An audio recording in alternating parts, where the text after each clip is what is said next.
I grew up using public transport from a very young age. For me, it was something normal. Into my teenage years, it was a normal part of my day-to-day life. Naturally, when I was getting older and further into my college career, when I started to take the subway on my own several times a week, it was fine for me. Oddly enough, it almost gave me a sense of freedom, until one day, things took a very unsettling turn. When this situation unfolded, I was 21. I had taken the subway earlier in the day to a friend's house because she was having a get-together at her new home. Plus, it was her birthday, so it was a 2-for-1. I had already requested the next day off work and everything, just so I wouldn't go to work feeling miserable. Well, I managed to make it to her house in one piece, and the festivities started right away. We spent time catching up with other friends who we hadn't seen in what felt like ages, and snacking on this highly elaborate taco bar that she must have spent a fortune on. As most people believe, it's not a taco party without margaritas. I had more than intended, but when things started to die down, I cut back. She offered to let me sleep over, but I just didn't really want to. I'm a sucker for my own bed. Considering everyone had been drinking, I just decided I'd take the subway back towards my home. One of the other partygoers had to walk past the station, so she made sure I got to where I needed to be before continuing her way, and I casually strolled inside. This is where things got creepy. I don't get spooked easily, but there was just something that felt strange about the atmosphere that night, and I did my best to ignore it. As I was getting on the subway, and since it was later than usual, everything was rather quiet. The seats weren't packed full, and everyone did their best to not crowd around other passengers, which was a nice change from the hours I typically had to take the subway. My mind was still a bit foggy, but not completely inebriated. Feeling the weight of exhaustion starting to blanket me, I tilted my head onto the glass behind me and closed my eyes. I double-checked my surroundings before I did that because it's still public. However, about 30 seconds later, I could tell I wasn't alone. This is awful to say, but I could smell something that was almost like urine. Instinctually, I found myself holding my breath, but it just got stronger and stronger. Then, my silent reverie was interrupted when I felt something hit my knee, hard. It was enough that it caused me to jerk back and smack my head on the window behind me. Before I could react, I felt more grabbing, and it wasn't me doing it. I opened my eyes to see this strange man with one hand on my knee and one towards the back of my head. It felt as if he was trying to fold me onto myself, like a door-hanging makeup holder. Not even bothering with politeness, I yelped and stood up, quickly scurrying to a further seat.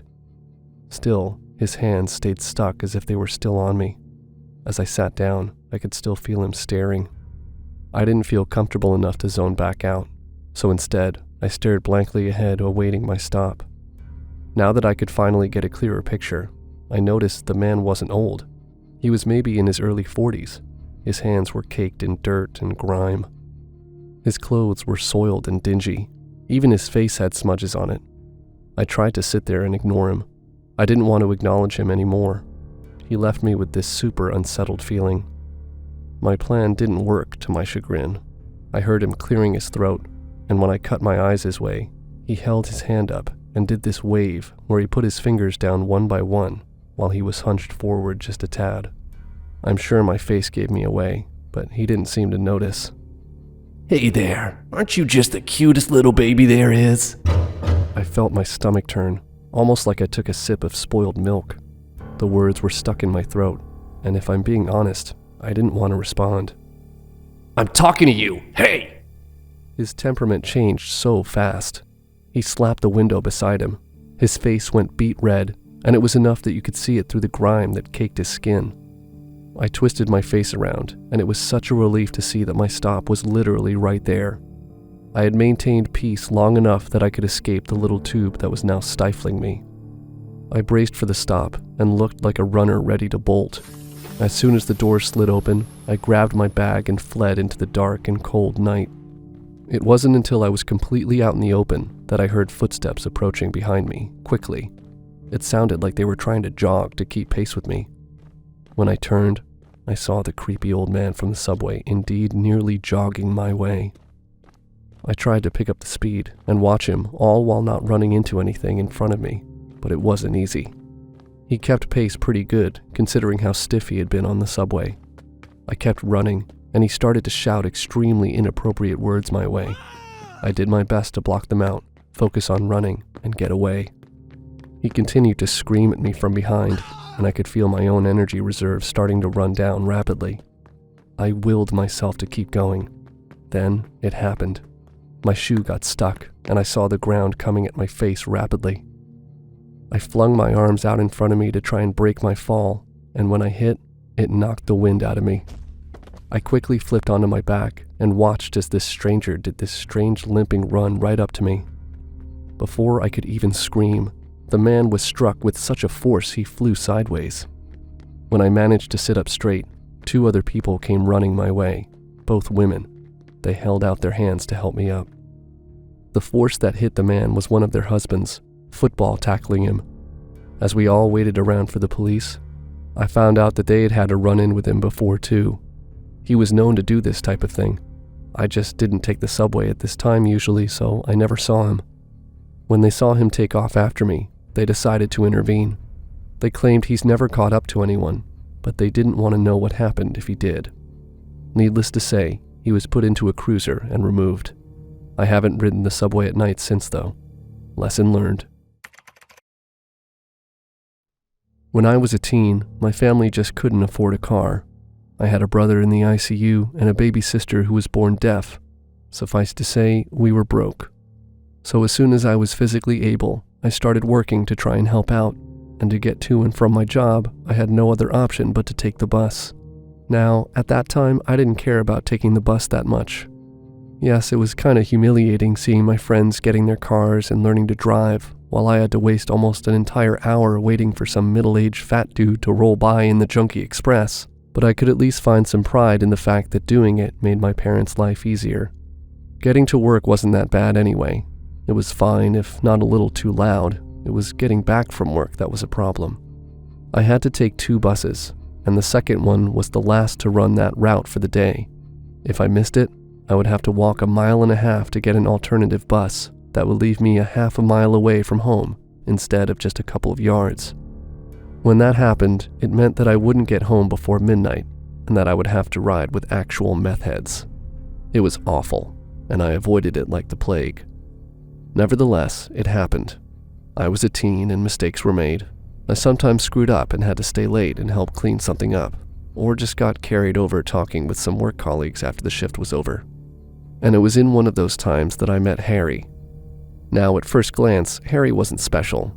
He was just another addict in a city filled with them. He was always groggy, and judging by his arms, he was a hardcore heroin addict. What set him apart was the fact that Harry was actually nice. The dude looked out for me. We had a few interactions, and he sympathized with me for whatever reason. I would see him maybe once or twice a month, and he would always remember me, give me some advice, offer me a smoke, or ask my opinion over some bullshit he wrote, and I would play ball with him. At first because I was afraid he'd turn on me, but then because he was actually an okay person. But things went sideways like they always do when addicts don't kick the habit. Harry must have had a bad cut that night. It's the only reasonable explanation. He was completely out when I got on the bus, and he stayed out for most of the trip. And when he woke up, well, things changed. Now, after a while, you get used to loud and weird people on buses. You get used to not caring that much about other people and what they do. But Harry wasn't acting up. He wasn't shouting. He just woke up and panicked. He was afraid and silent, making himself smaller as if he were hiding from something. He got up and started looking around. There were 5 other people on the bus with us, and he looked at all of them, turning his head almost instantly, refusing to look anyone in the eyes, including me. He waddled up to the bus driver, barely able to stand, shivering. He tapped the driver on the shoulder, to which he promptly responded by telling Harry to sit down. He did it again, and the driver turned his head to shout at him, but as soon as he did that, Harry just gave him a quick look and ran back. The dude wasn't tweaking. He was terrified, standing instead of sitting, and looking around as if he were a concerned animal looking for an out. It started making people on the bus anxious. I decided to try and calm him down.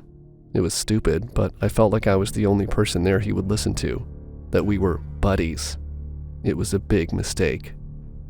"Hey man, are you okay?" I asked, standing up and trying to walk towards him slowly. Get the fuck away from me! He shouted, with a mix of hate and fear in his voice. "Dude, it's me. It's Mike. Calm down." I tried touching him on the shoulder, speaking as softly as I could. You're not Mike! He screamed, pushing me away. I don't know who the fuck you all are and what we're doing here, but I want out. You heard me? Out! Let me out! Some dude in the back started shifting around his seat, and another piped up. "Just pull the lever and the driver will let you out on the next stop. No need for any of this, you freak." I'm not the freak! You are! You're all freaks! Get away! Get the fuck away! He kept screaming. I felt sick and shocked. He had a look in his eye that I've never seen since. And then it happened. Harry pulled his knife. It was a switchblade. He must have carried it in his pocket. He pulled it and leapt towards me, all in a single motion. I caught him mid-movement and held his arm as we both fell to the bus floor. The driver immediately pulled the brake and leapt out of his seat, running towards us as the bus doors opened. Where are we? Harry screamed as he tried to stab me. What is happening? Where are we? I didn't answer. I didn't have the time to. The driver and 2 other passengers pulled Harry from me and disarmed him. They threw him out of the bus, and at that point Harry could have fled, and then maybe it would be a weird but funny story to tell my grandkids someday. But he didn't. They didn't let him get away. They grabbed him off the ground and beat him, punched and kicked him until he was green and blue and red all over. He kept screaming for help, but no one came, and eventually he just stopped, and they weren't satisfied until he did. The police came after a while. Someone on the bus called. At that point, Harry was shivering on the floor, sobbing, asking for someone to save him. I was so scared. I kept looking at him and feeling guilt, this enormous guilt, like I had brought this upon him. He attacked me. I should be glad, but I wasn't. The police got our statements. Everyone exaggerated what he did at least a little, made him into some psychotic druggie, and maybe he was, I don't know. I'm ashamed to admit it, but I played along. I didn't tell them he was scared. I didn't tell them he didn't try to fight back against the men who beat him. I didn't really tell them anything. I rode that bus again a few more times, but I never saw Harry again. I did see the driver, however, and I did occasionally see the other 2 men who beat him, and whenever I saw them, I thought about Harry and his beaten body on the sidewalk. These days, I don't take the bus anymore. Not if I can help it. I was a pretty typical teenager. My life revolved around makeup, clothes, and boys. Not that I had a boyfriend, nor did I have the money for makeup or the latest fashions. Nagging mom for cool clothes never worked. She never liked the stuff I wanted and insisted on buying me things she called classic, styles that would never go out of fashion. Yawn. So I decided that I needed a part-time job. Then I'd have my own money. I could buy what I wanted, and surely I'd then look grown up and sophisticated, and a boyfriend would soon follow. Well, that was the plan anyway. Living in a village, the employment options for a teenager were pretty limited. I was too young to work in the local bar, and there was only one shop, and they weren't hiring. Then I got lucky. My aunt lived in the next village, and she worked in a care home there. They needed someone for a few weeks to cover while someone was away. I'd be staying overnight to help out in case there was an emergency. Aunt Mary told me that there was never really any sort of emergency, but the rules stated they needed that extra pair of hands available at all times. I'd just go and sleep there, and if I was needed, they would wake me up. Well, that sounded perfect. I'd get paid for sleeping. I was so excited to be earning my own money, I couldn't wait to start. The job worked out perfectly. Mom would drop me off after school to spend the night there. I'd make the staff coffee and get to sleep. Before I knew it, the alarm was going off, and I was up and off to catch the early morning bus back home to get ready for school. The bus home was always deserted, a rural route between 2 villages at the crack of dawn. I'd put my headphones on and daydream about spending my wages. Then, on the second day, I felt as if I'd been fated to get this job, as I saw the most gorgeous boy in the woods as we drove by. He was camping out. I only noticed him as I saw the glow of his cigarette. This was definitely a boy my parents wouldn't approve of, but OMG was he good looking. His little campsite was so well hidden, it was a miracle I spotted him. but once I knew he was there, I looked out for him every day.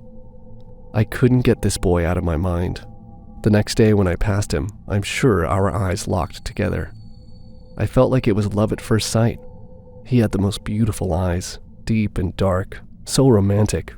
I imagined camping out with him, holding his hand as the sun set. The next day, I felt brave. I was working now. I was practically a grown-up, so I needed to get confident and make things happen. I gave him a wave and a smile. He waved back. It was then I just knew we were destined to be together. I wondered how old he was. I guessed he was older than me, but that didn't matter. I just knew we'd be happy together. We had a connection. From that day on, we would wave to each other. And then he started blowing me kisses. I just knew he felt the same way. He was going to be my boyfriend, I was sure, and I just knew my friends would be jealous of the romantic story of how we met. I'd never felt happier. He filled all my thoughts night and day. I counted down the hours until I could see him again. But how were we ever going to meet? I didn't really know how to get to those woods. We had to meet. It was our destiny. But of course, true love always finds a way, and my prayers were answered when one day he was holding up a sign. It read, "Meet me at Den Hill at midnight." I knew where Den Hill was. We used to go there when I was a kid. There were caves there we would play in, pretending we were brave adventurers. I knew Mom and Dad would never let me go there on my own after dark, but that wasn't going to stop me. I'd been given my own house key since I was now getting in before anyone else was up. So I made a plan. I'd pretend to go to bed, but I'd keep my clothes on and just hide under the covers. Then I'd sneak out and go and meet my handsome stranger. That evening time passed so slowly. I was so excited but didn't want to show it in case anyone got suspicious. So many thoughts were going through my head. What was his name? Where did he live? Would he kiss me? We ate dinner, which seemed to take forever, and we all went to watch TV. Dad's boring and just has to watch the news every night. But this night, I didn't even complain. I just patiently sat and waited, with excitement brewing secretly in my tummy. But then, my world fell apart in an instant. There, on the TV screen, on the local news program, was a picture of a young man. My young man. I nearly fainted. Why was he on the news? As the story unfolded, I felt sick to my stomach. The reporter told of the capture of a wanted criminal, a man who had lured young girls to remote parts of the countryside and horribly assaulted them. "I hope they throw away the key," said my mom. I couldn't say anything. I made an excuse saying I was feeling unwell, and I went to my room. I sobbed my heart out, for the love I'd lost that had never been, and for what could have happened later that night. The what-ifs of these events haunt me to this day.